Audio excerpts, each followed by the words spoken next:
हमारी जो आज की ये प्रेस कॉन्फ्रेंस है, इसका जो मेन मुद्दा है वो हमारा कोविड की सिचुएशन है। और हमारे कठुआ डिस्ट्रिक्ट में पिछले 2 हफ्ते में कोविड की सिचुएशन में रिलेटिवली सुधार हुआ है। हमारे नंबर ऑफ केसेस जो अब आ रहे हैं उसमें एक डिक्लाइन और स्टेबिलिटी देखने को मिली है। और हमारी जो नंबर ऑफ रिकवरीज हैं वो अब नंबर ऑफ हमारे जो न्यू डेली केसेस आ रहे हैं उससे ज़्यादा हो रही है। कल भी हमारी 174 हमारे नए केसेस आए और हमारे 197 लोग जो है वो रिकवर हुए। और हमारे जो अब एक्टिव केसेस हैं वो हमारे 2 वीक पहले 1500 थे, वो लास्ट वीक 1400 समथिंग हो गए थे। और इस वीक हमारा जो है वो एक्टिव केसेस का नंबर वो 1311 पर आ चुका है। तो हमारे जो एक्टिव केसेस हैं उसका नंबर भी धीरे धीरे डाउन आ रहा है। हमारे जो हॉस्पिटल में बेड ऑक्यूपेंसी रेट है वो भी बेहतर हो रहा है। पिछले कुछ दिनों में हमारा जो रिकवरी रेट है वो भी इम्प्रूव हुआ है और 82% लोग अब हमारे ठीक होकर वापस अपने घर जा चुके हैं। 1311 लोग जो हैं हमारे वो अभी भी एक्टिव केसेस हैं, जिसमें से हमारे 122 लोग जो हैं वो ऐसे हैं जो कि हॉस्पिटल्स में हैं, जिसमें हमारे गवर्नमेंट मेडिकल कॉलेज कठुआ या फिर हमारे AK गुप्ता हॉस्पिटल या फिर हमारे CSCs, वहाँ पर 122 लोग एडमिटेड हैं। और इसके अलावा 148 लोग हमारे जो कोविड केयर सेंटर्स हैं वहाँ पर भी एडमिटेड हैं। जो गवर्नमेंट की तरफ से जो कोविड मैनेजमेंट किट्स डिस्ट्रीब्यूट की जा रही हैं वो 100% जो भी नए केसेस आ रहे हैं 100% केसेस को कोविड किट्स डिस्ट्रीब्यूशन हो रहा है, बारिंग वो केसेस जो कि जिनको हॉस्पिटल में एडमिट किया जा रहा है, क्योंकि in that case because treatment is provided in hospital, in that case they are not provided COVID management kits. इसके अलावा क्योंकि काफ़ी सारी मुश्किलात भी लोगों को आ रही हैं कोविड के दौरान, तो उसको देखते हुए भी गवर्नमेंट की तरफ से इनिशिएटिव लिया जा रहा है कि किस तरीके से हम बेहतर फैसिलिटी प्रोवाइड कर सकते हैं। जिसमें हमारे जो रजिस्टर्ड कंस्ट्रक्शन वर्कर हैं, जिसमें हमारे डिस्ट्रिक्ट में 5800 रजिस्टर्ड कंस्ट्रक्शन वर्कर हैं, जिसमें से 5510 को 5,10,000 रुपीज़ बेसिकली 1000 पर रजिस्टर्ड कंस्ट्रक्शन वर्कर ये प्रोवाइड किया गया है। और लोगों के बैंक अकाउंट में कल ये अमाउंट जो है वो डिपॉजिट कर दिया गया है। इसी के साथ जो हमारा नरेगा का पेमेंट है उसका भी टाइमली पेमेंट की पूरी कोशिश की जा रही है। और हमारे 86% पेमेंट जो अप्रैल और अभी तक मई के महीने में हुए हैं वो टाइमली पेमेंट है। इसका मतलब है कि वो 15 दिन के अंदर अंदर वो पेमेंट हुए हैं।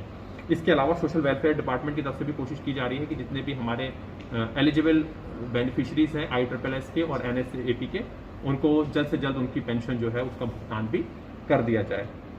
इसके साथ ही जैसे कि आपको पता है कि पिछले कुछ 2 दिन पहले ही ऑनरेबल लेफ्टिनेंट गवर्नर साहब ने ये घोषणा की कि हमारे हर पंचायत लेवल पर 5 बेडेड जो है हमारे कोविड केयर सेंटर बनाए जाएंगे। तो उसके लिए भी हमारी प्रोसेस स्टार्ट हो गई है और हमारे कुछ सरपंचेस ने ऑलरेडी इनिशिएटिव लेते हुए कोविड केयर सेंटर बना भी दिए हैं, जिसमें हमने एक बेड को ऑक्सीजन सपोर्टेड रखना है। उसके लिए मेडिकल सप्लाई कॉर्पोरेशन को हम सप्लाई ऑर्डर भी भेज चुके हैं, जो हमें मेडिकल वहाँ पर ऑक्सीजन सपोर्टेड बेड रखने के लिए जो ऑक्सीजन सिलेंडर और जो दूसरे इक्विपमेंट की जरूरत होगी उसके लिए हमारी तरफ से डिमांड जा चुकी है। इसके अलावा हमारे जो NGOs हैं उनकी तरफ से भी हमें कॉपरेशन मिल रहा है और वो भी लोगों को मोबिलाइज करने के लिए मदद कर रहे हैं।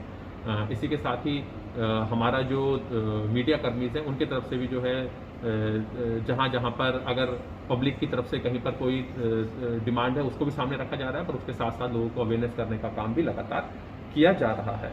गवर्नमेंट की तरफ से हमें जैसे मैंने पिछली बार बताया था कि हमारा नए ऑक्सीजन जनरेशन प्लांट का जो है उसके लिए भी हमारा सेंक्शन आ चुका है और उसके लिए भी हमारी DPR बनकर जा चुकी है। जल्द ही उसका सिविल वर्क स्टार्ट हो जाएगा उस प्लांट को लगाने के लिए।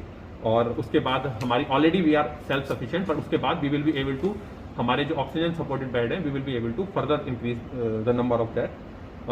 इसके अलावा हमारे ऑक्सीजन कंसनट्रेटर, क्योंकि दूर दराज के एरिया में ऑक्सीजन कंसनट्रेटर के लिए भी व्यवस्था की जा रही है, जिसमें हमारे पिछले 1 हफ्ते के दौरान हमें 36 ऑक्सीजन कंसनट्रेटर डिफरेंट कैपेसिटी के मिले हैं और 25 मोर ऑक्सीजन कंसनट्रेटर भी हमारे पास सेंट्रल गवर्नमेंट की तरफ से आ रहे हैं। तो 1 हफ्ते के दौरान ही हमें 61 ऑक्सीजन कंसनट्रेटर भी अलग अलग सोर्सेज से मिल रहे हैं। इसके अलावा इन ऑक्सीजन कंसनट्रेटर के अलावा हमारे जो मेडिकल कॉलेज है वहाँ पर भी ये हमारे जो ऑक्सीजन कंसनट्रेटर थे ये बेसिकली हमारी जो हेल्थ की इंस्टीट्यूशन है जो कि सीएमओ के अंडर आते हैं उनको मिले हैं। इसके अलावा हमारे जो मेडिकल कॉलेज है वहाँ पर भी ऑक्सीजन कंसनट्रेटर का नंबर बढ़ाया गया है। तो इस तरीके से ऑक्सीजन सप्लाई और जो ऑक्सीजन सपोर्टेड बेड है उसके लिए हमारी सिचुएशन दिन ब दिन बेहतर होती चली जा रही है और we are in a better position to serve our people. जो लोगों को मुश्किलात आ रही है उसको दूर करने के लिए भी गवर्नमेंट की तरफ से, जैसे कि मैंने आपको बताया कि सोशल वेलफेयर डिपार्टमेंट, हमारा लेबर डिपार्टमेंट और हमारे पंचायती राज डिपार्टमेंट की तरफ से पूरी कोशिश की जा रही है कि लोगों को अपने गांव में ही रोजगार मुहैया भी हो सके और उनका जल्द से जल्द उसका पेमेंट भी।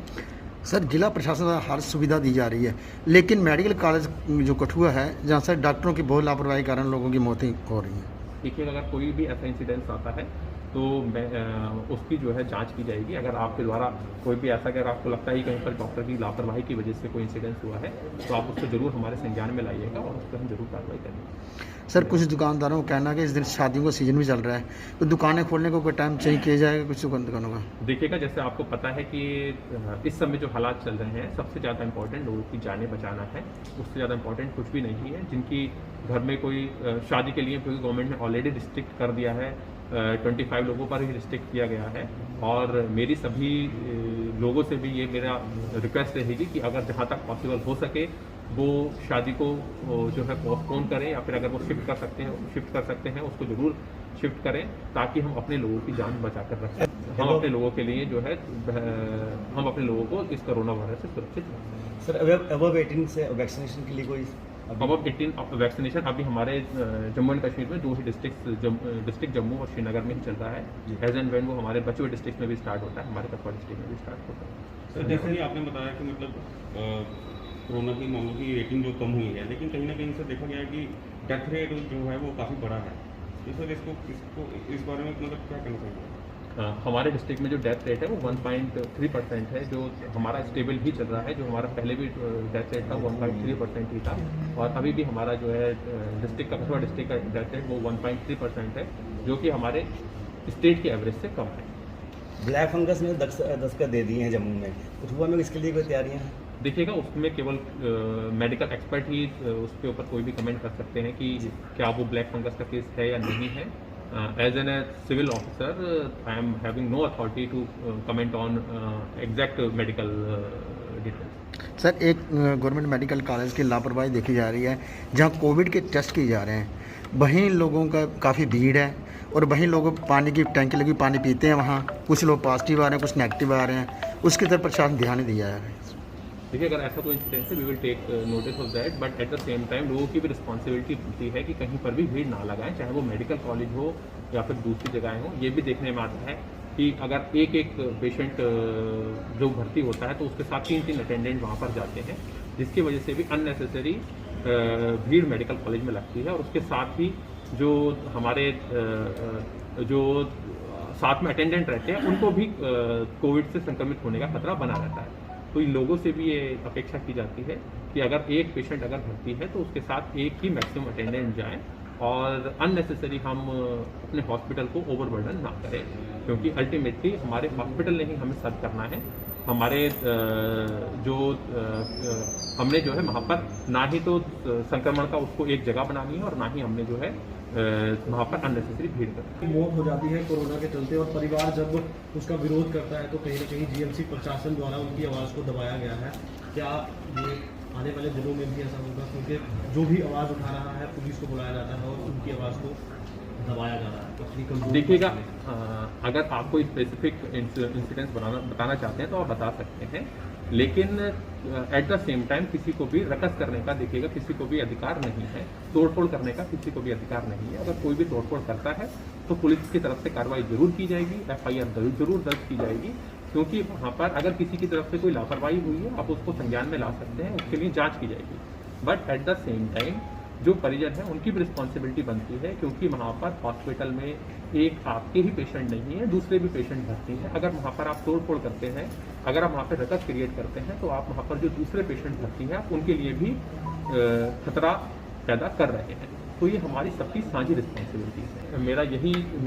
मेरा निवेदन रहेगा, मेरा हाथ जोड़ के सभी कठुआ वासियों से यही निवेदन है कि वो लॉकडाउन के नियमों का पालन करें, अपने घरों तक ही महदूद रहें जब तक कोई ज़रूरत ना हो, अपने घरों से बाहर ना निकलें, खास तौर से अपने बुजुर्गों और बच्चों को अपने घर तक ही सीमित रखें। और अगर कभी कोई ज़रूरत है, बाहर निकलना ज़्यादा ही ज़रूरी है किसी एसेंशियल काम के लिए, तो आप मास्क पहनकर, डबल मास्क पहनकर ही घरों से बाहर निकलें।